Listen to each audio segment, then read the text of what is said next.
हर बार जब हम कोई जजमेंट देखते हैं तो हमारे सामने ये इस तरीके के नंबर्स और लेटर्स आते हैं along with the name of the judgment. क्या होता है ये, इन साइटेशंस को कैसे पढ़ा जाता है और जजमेंट को कैसे पढ़ा जाता है, जानेंगे आज के वीडियो में। Let's get into it. Listen, सबसे पहले ये समझो कि हमें जजमेंट्स कैसे ढूंढना है। देखो, ये बात आप सब जानते हो कि so far as the judicial services examinations are concerned, the judgments play a very important role in your selection. Correct? आपकी प्रिपरेशन में लैंडमार्क जजमेंट और रीसेंट जजमेंट, इन दोनों का बहुत ज्यादा प्रभाव होता है। जजमेंट्स, इन दोनों का बहुत ज्यादा प्रभाव होता है। पहले होते हैं हमारे लैंडमार्क और दूसरे होते हैं रीसेंट। अब देखो, ज्यादातर केसेस में लैंडमार्क जजमेंट्स आपको किताबों में भी मिल सकते हैं, आपको कमेंट्रीज में भी मिल सकते हैं। अगर आप कहीं पर किसी इंस्टीट्यूशन के माध्यम से तैयारी कर रहे हैं तो वो इंस्टीट्यूशन भी आपको लैंडमार्क जजमेंट्स बहुत आराम से प्रोवाइड करवा सकता है, बिकॉज वो एक सेट है, राइट? कुछ कुछ जजमेंट्स का एक सेट है जो कि टाइम एंड अगेन यूटिलाइज होता रहता है, depending upon the subject, depending upon the topic, depending upon the law, act, statute, right? तो वही समय समय पर यूटिलाइज होते हैं, उन्हीं को लैंडमार्क जजमेंट कहा जाता है। ये बात सही है कि कुछ रीसेंट जजमेंट्स इतने ज्यादा सब्सटैंशियल होते हैं कि वो लैंडमार्क का रूप ले लेते हैं, पर वो क्योंकि रीसेंट हैं इसलिए उनकी तो अलग कैटेगरी बनी हुई है। यस, हमें उसको उसी दृष्टिकोण से देखना पड़ेगा। That is the perspective we have to see it through. All right. So now these are landmark and recent judgments. Now, so far as the landmark judgments are concerned, आपको ये easily आपकी books में मिल जाएंगे, right? Books में usually क्या होता है पता है? बुक्स में आपको मिल जाते हैं उनके साइटेशंस या उनके नाम, और उसके साथ में एक या दो लाइन का रेशियो आपको मिल जाता है। अब अक्सर इन सब से हमारा काम चल जाता है, but sometimes it may so happen कि आपको उसके फैक्ट्स जानने हो, आपको उसमें आर्गुमेंट देखने हो, क्योंकि हर जजमेंट में आप कई बार देखोगे एक जजमेंट एक से ज्यादा चीजों के बारे में बात करता है। यस, एक जजमेंट एक से ज्यादा चीजों के बारे में बात करता है, और मुझे अगर वो देखना है तो उसके लिए I have to dive into the judgment. Correct? तो हम उसका नाम उठा करके इंटरनेट पर सर्च करते हैं। इंटरनेट पर सर्च करने के लिए हमारे पास बहुत सारे ऑप्शंस हैं, जिसमें अगर मैं फ्री रिसोर्सेज की बात करूं तो एक है इंडियन कानून, जो कि यहां पर मैंने यहां खोल रखा है, इंडियन कानून। यस, पेड वर्जन भी आता है, फ्री भी आता है। Other than that you have bar and bench and live law. ठीक है, इस पर भी आपको लैंडमार्क जजमेंट्स इजीली मिल जाते हैं, एंड सुप्रीम कोर्ट केसेस। अब आप कहेंगे sir, live law, bar and bench, supreme court cases, ये तो सारे पेड हैं। ये पेड हैं, बट रीसेंट जजमेंट्स के लिए, लैंडमार्क के लिए इस पर भी आपको इजीली मिल जाएगा। So there is a part called SCC observer.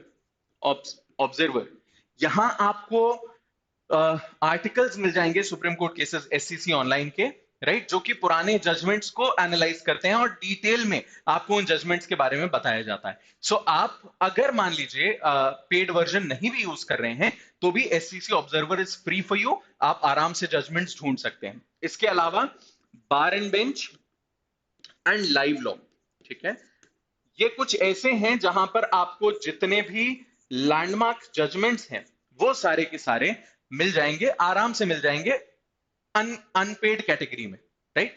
Now coming to the recent judgements.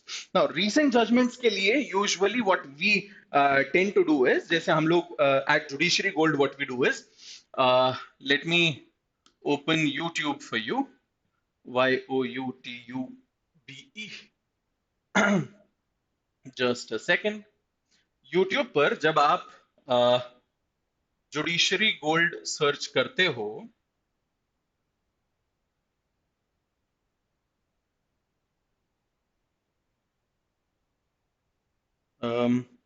you'll find a lot of recent judgments here in the live category. All right. Supreme court judgments March 2024, ये मतलब एक example है आपको देने के लिए कि ये भी यहां पर चलता है। सो आपके पास एक बहुत अच्छा ऑप्शन है यूट्यूब का, ठीक है? YouTube is a very good option for you to explore. YouTube पर आपको जुडिशरी गोल्ड का जो चैनल है उस पर रेगुलर अपडेट्स मिलते रहेंगे। इसके अलावा लाइव लॉ का भी यूट्यूब जो है उस पर आपको रेगुलर अपडेट्स मिलते रहेंगे। Other than that we conduct our CLK sessions, current legal knowledge sessions, जो कि आपके लिए बहुत फायदेमंद होता है। ठीक है, कई सारी मैगजीन्स भी आती हैं प्रैक्टिकल लॉयर वगैरह जो आपको देता है, but that becomes a little bit expensive. Live law and bar and bench ये भी अच्छे हैं अगर आप इसको रोज ट्रैक कर पा रहे हो तो। अगर आप इसको रोज ट्रैक नहीं कर पा रहे हो तो it is not going to be a very good idea for you, because एक दिन बाद 2 दिन बाद ये सारे खत्म हो जाते हैं, सारे पेड वर्जन में चले जाते हैं। आज जो आर्टिकल आया है, आज आपने पढ़ लिया, इट्स फ्री फॉर यू, आप उस जजमेंट को जाकर के फ्री में देख भी सकते हैं। बट अगर आज आप नहीं देख पा रहे हैं तो आप उसको फिर कल या परसों नहीं देख पाएंगे, 24 आवर्स के बाद वो पेड वर्जन में चला जाता है। तो अगर आप रोज ट्रैक कर सकते हैं तो live law and bar and bench भी अच्छा ऑप्शन है, नहीं तो हम लोग भी लेकर के आते हैं आपके लिए रीसेंट जजमेंट। तो लैंडमार्क कवर हो गए और रीसेंट कवर हो गए। ठीक है, अब देखो, अब हम लोग आते हैं कि जजमेंट में इस तरीके के हमें साइटेशंस देखने को मिलते हैं, राइट। आप कोई सा भी अगर जजमेंट उठाएंगे तो ये सारे तरीके के साइटेशंस हमें देखने को मिलेंगे। अब ये क्या है, या देखो, जब भी कोई खबर होती है, कोई भी घटना होती है, कहीं तो पब्लिश होती है ना, न्यूज़पेपर में होती है, और वो न्यूज़पेपर आपको रेफर करना है, आपको बताना है कि अरे वो एक पेपर पढ़ा, पेपर में ये न्यूज आई थी। अरे कौन सा पेपर? अरे दैनिक भास्कर आज का, देखो पेज नंबर 3 पे, right. That is how these judgments are also reported. Judgments all in all दो तरीके के होते हैं, ठीक है। जजमेंट्स जैसा मैंने बताया दो तरीके के होते हैं। पहले होते हैं रिपोर्टेबल, रिपोर्टेबल, और दूसरे होते हैं नॉट रिपोर्टेबल।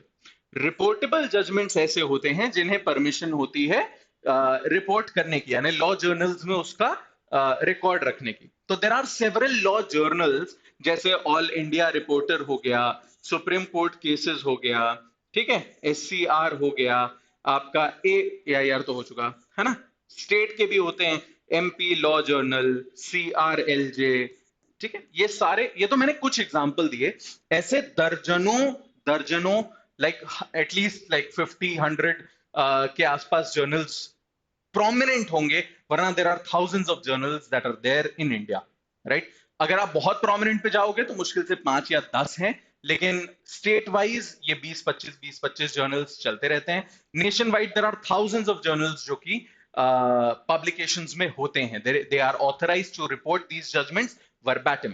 ठीक है, अब देखो इसको कैसे पढ़ना, तो शुरू करो यहीं से।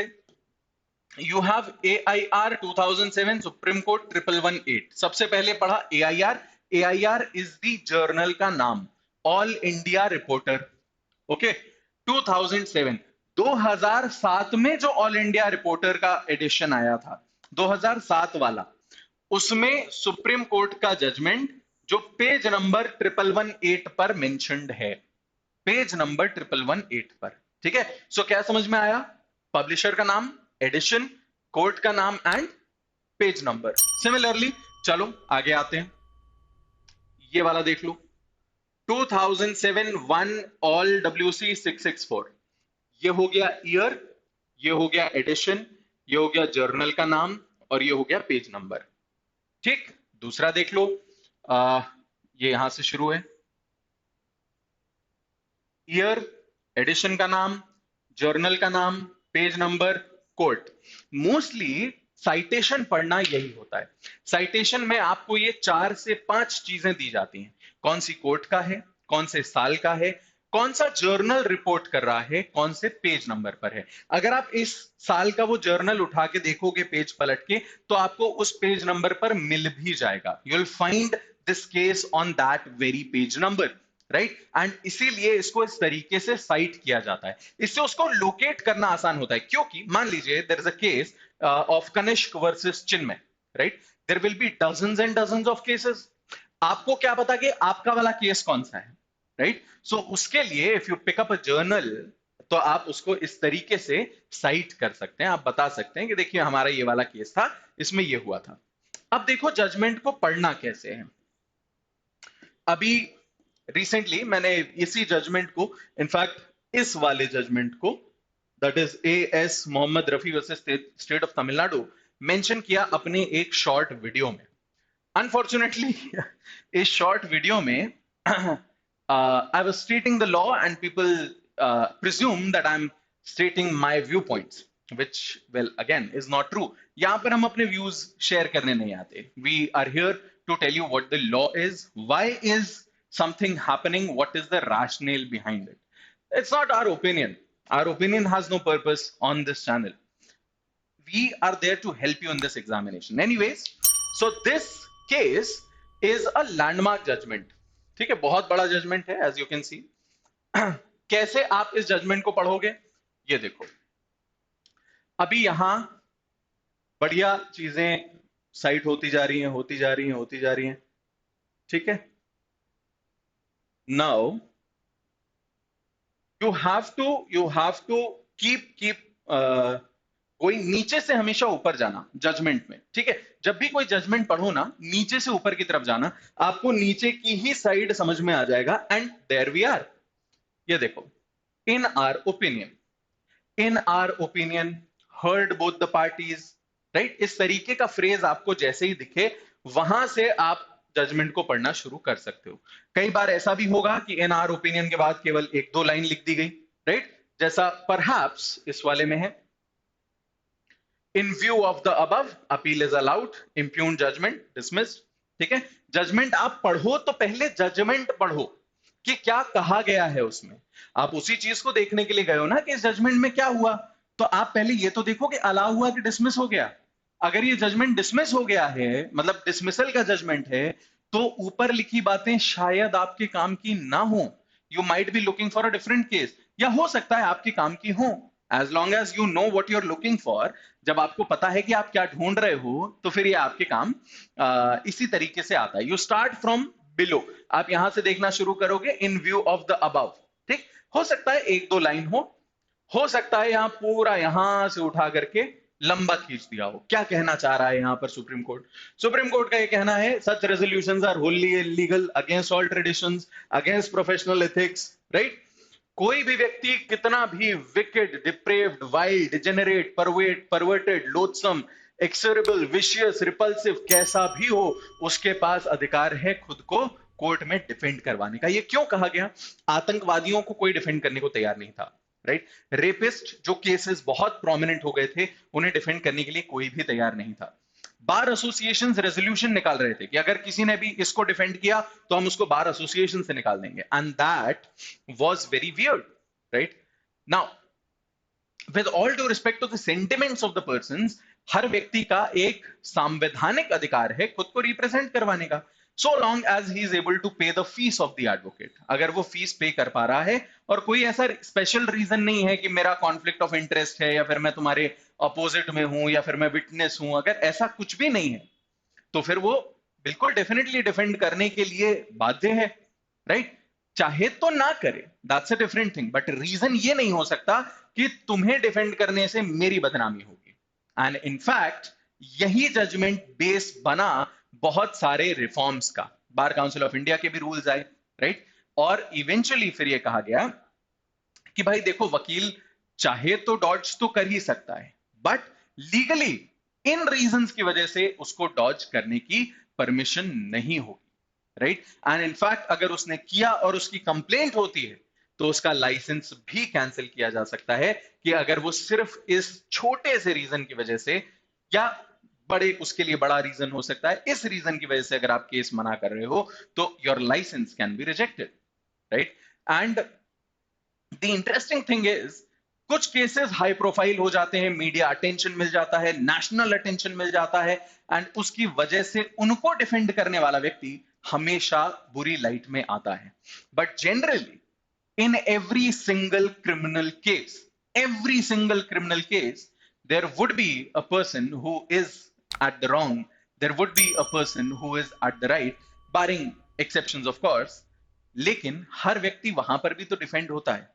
सो उन सब का जो बेसिस है, जो जेनेसिस है, ये एक लैंडमार्क जजमेंट से आता है। अब यहां पर क्योंकि द जज is honourable mister justice Markandey Katju, उन्होंने इसको बहुत सारे एग्जाम्पल्स के साथ, बहुत सारे यूएस में क्या चल रहा है, कौन से जूरिस्ट ने क्या कहा है, जस्टिस सदरलैंड ने क्या कहा है, अमेरिकन एसोसिएशन ने क्या कहा है, उसके बेसिस पे उन्होंने एक बहुत लंबा जजमेंट दिया, राइट।